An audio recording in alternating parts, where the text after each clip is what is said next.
சிறகடிக்கும் ஆசை சீரியலை பார்த்தீங்கன்னு சொன்னால் எப்போது முடியும் என புலம்பிய ரசிகர்களுக்கு பதில் வந்துவிட்டது.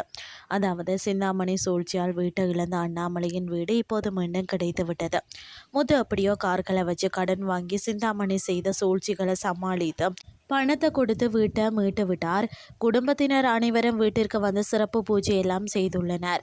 அதாவது இன்றைய தினம் பார்த்தீங்கன்னா அண்ணாமலை முத்து மீனாவை பூஜையில் அமர வைத்து அவர்களை கௌரவப்படுத்தியுள்ளார்.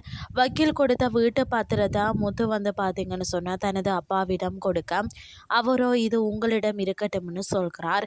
ஆனால் முத்து இது உன் வீடு, இந்த பத்திரம் உன்னிடமே இருக்கட்டும்பா என எமோஷனல் ஆகிறார்.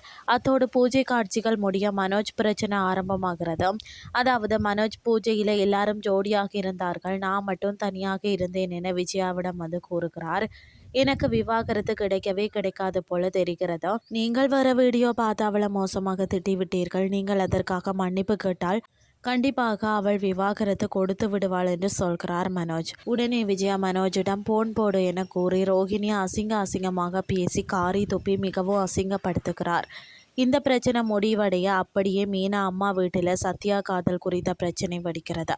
ரேகா தனது வீட்டில் மாப்பிள்ளைய பார்க்கிறார்கள் என கூற சத்யா அவரை சமாதானப்படுத்துகிறார். இதுதான் இன்றைய நாளுக்கான எபிசோட்.